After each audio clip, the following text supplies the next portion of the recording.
अस्सलाम वालेकुम, मैं हूं आपका होस्ट एहसन गौरी और आप देख रहे हैं यूट्यूब चैनल। नाज़रीन, आज आपको बड़ी अहम खबरें और बड़ा अहम तज्जिया आप तक पहुंचाएंगे। आप तमाम से गुजारिश है कि मेरा व्लॉग शुरू से आखिर तक देखिएगा। आज फवाद चौधरी साहब को गिरफ्तार कर लिया गया।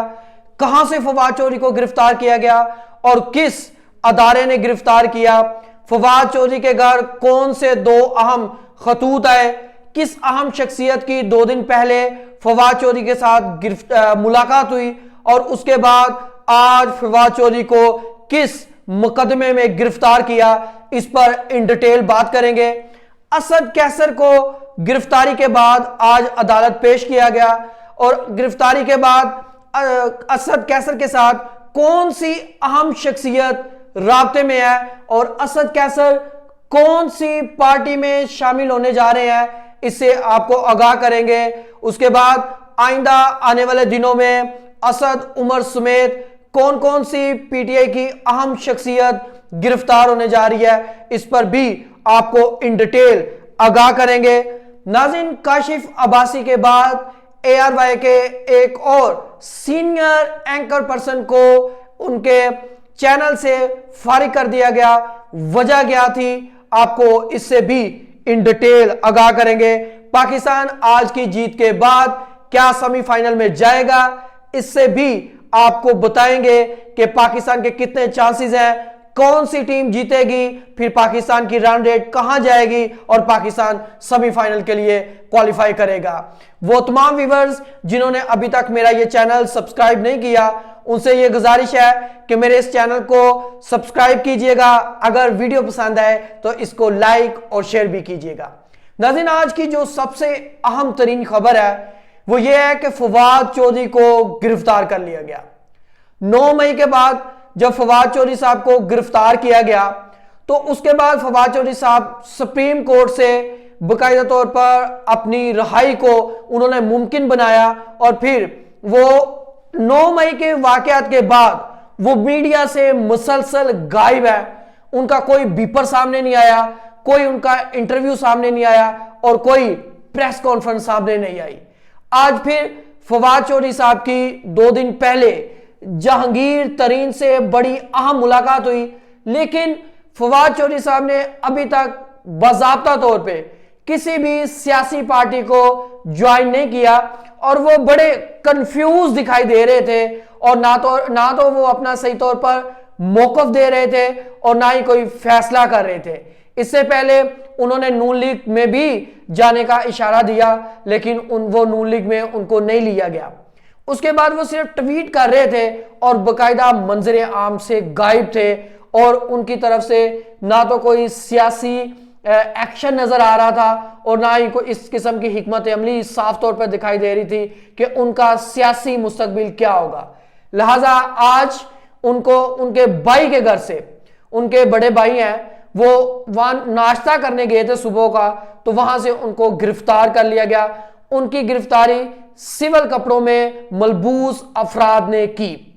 इसका मतलब है कि अगर उनको गिरफ्तारी ही मतलूब थी तो उनको घर से भी गिरफ्तार किया जा सकता था, लेकिन बाकायदा उनकी रैकी की जा रही थी और आज उनको उनके भाई से गिरफ्तार कर लिया गया। जब हम अभी तक जो उनकी खानदानी इजराय से हमारी बात हुई है तो उनका यही कहना है कि उनको सादा कपड़ों में मलबूस अफराद ने हिरासत में लिया। नाज़रीन, अब एक लंबे अरसे के बाद एक बंदा मीडिया टॉक नहीं करता और आज उनको उठा लिया जाता है। ये एक बड़ा तासुर लिया जा रहा है कि अगर फवाद चौधरी अभी तक किसी सियासी पार्टी का हिस्सा बन जाते तो आज उनकी गिरफ्तारी ना होती। लेकिन जैसा कि हम अपने प्रीवियस व्लॉग्स में आपको बता चुके हैं कि आइंदा आने वाले दिनों में पीटीआई के और अहम शख्सियात जो है, जिनमें असद उमर साहब भी शामिल हैं, उनको भी गिरफ्तार कर लिया जाएगा, क्योंकि असद उमर भी वो शख्सियत है जिन्होंने अभी तक किसी सियासी पार्टी को ज्वाइन नहीं किया। उन्होंने पीटीआई की सियासी जो उनका लीडरशिप है उनसे रिजाइन किया। उनका सेक्रेटरी का बड़ा अहम ओहदा था, लेकिन उन्होंने उसको छोड़ दिया। अब उसके बाद नाज़रीन, जो बड़ी खबर है कि जो गुज़श्ता शब है उसमें असद कैसर साहब को बनी गाला से उनके घर से गिरफ्तार किया गया। एंटी करप्शन ने गज्जू खान मेडिकल कॉलेज में जो खुर्द-बुर्द का इल्जाम था उस पे उनको हिरासत में लिया गया था, उनको भी आज अदालत में पेश किया गया।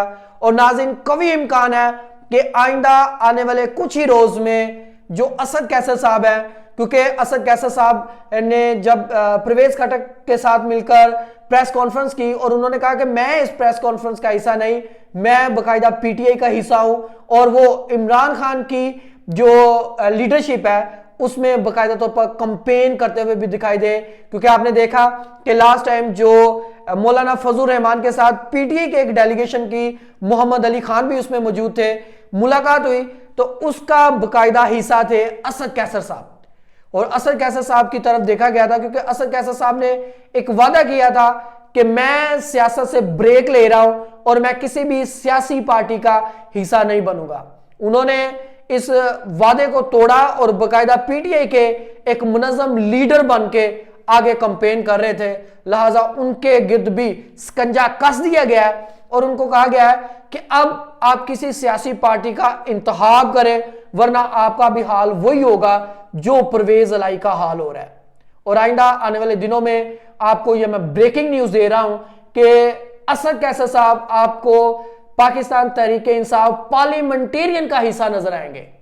असद कैसर साहब ने यह फैसला कर लिया है और वो परवेज खटक के साथ बाकायदा राब्ते में भी है। और आइंदा चंद आने वाले दिनों में जिस तरह दूसरे सियासी लीडर्स और सियासी एमपीए और एमएनओ ने बाकायदा प्रेस कॉन्फ्रेंस और इंटरव्यूज के जरिए तहरीक इंसाफ को खैराबाद का और दूसरी पार्टीज को ज्वाइन किया, आइंदा आने वाले दिनों में असद कैसर भी इस किस्म का इंटरव्यू दे सकते हैं। उसके बाद नाज़रीन, आपने देखा कि फवाद चौधरी को जिस तरह गिरफ्तार किया गया, फवाद चौधरी भी पाकिस्तान तहरीक इंसाफ छोड़ने के बाद उन्होंने ना तो कोई इंटरव्यू दिया था, ना कोई प्रेस कॉन्फ्रेंस की थी। तो अब फवाद चौधरी भी असद कैसर के साथ बाकायदा एक लाइन में लग के या तो कोई बड़ा अहम इंटरव्यू देंगे, और हमारी प्रेडिक्शन यही है कि वो इंटरव्यू देंगे और उसके बाद जो असद कैसर साहब है वो परवेज खटक की पार्टी ज्वाइन करेंगे और वो भी एक अहम इंटरव्यू देने जाएंगे। उसके बाद नाज़रीन, आज शुएब शहीन का बड़ा अहम बयान सामने आया, जो इमरान खान की लीगल टीम और पीटीआई के तर्जुमान भी हैं। उनका कहना यह था कि सिर्फ और सिर्फ पीटीआई छोड़ना काफी नहीं है, दो तलवारें सर पे लटक रही हैं।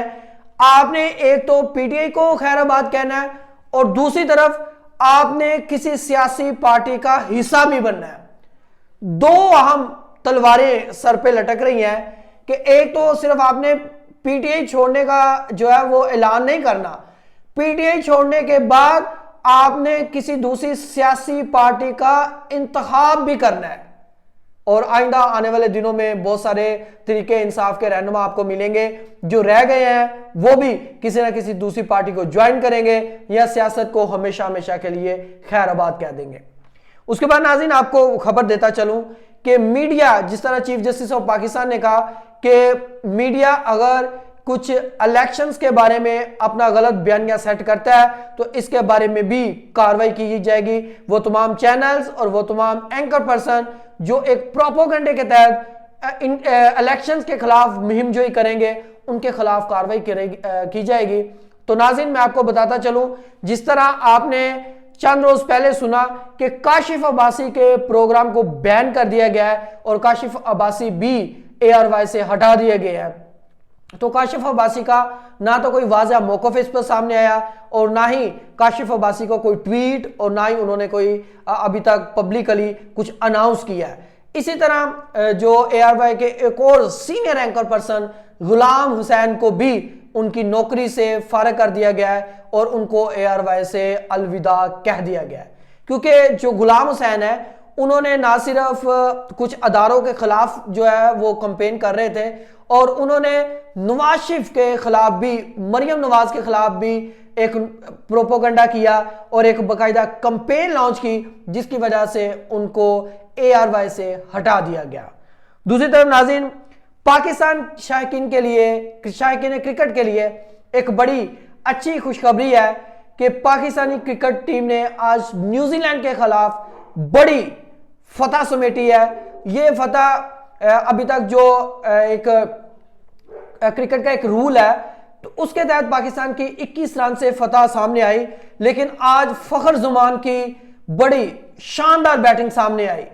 और लेकिन आज हम आपको यह बताते हैं अब किस तरह के चांसेस हैं कि पाकिस्तान अब किस टीम से जीते और न्यूजीलैंड किस टीम से हारे तो फिर पाकिस्तान सेमीफाइनल का हिस्सा बनेगी, क्योंकि पाकिस्तान ने अफगानिस्तान और साउथ अफ्रीका से ऐसी शिकस्त खाई कि पाकिस्तान का अब दूसरी टीम्स की तरफ देख रहे हैं कि अगर न्यूजीलैंड श्रीलंका से या तो हारे या फिर उस मैच में बारिश हो जाए तो फिर कभी इम्कान है कि पाकिस्तान इंग्लैंड से अच्छे मार्जिन के साथ जीतने के बाद सेमीफाइनल की दौड़ में शामिल हो जाएगा।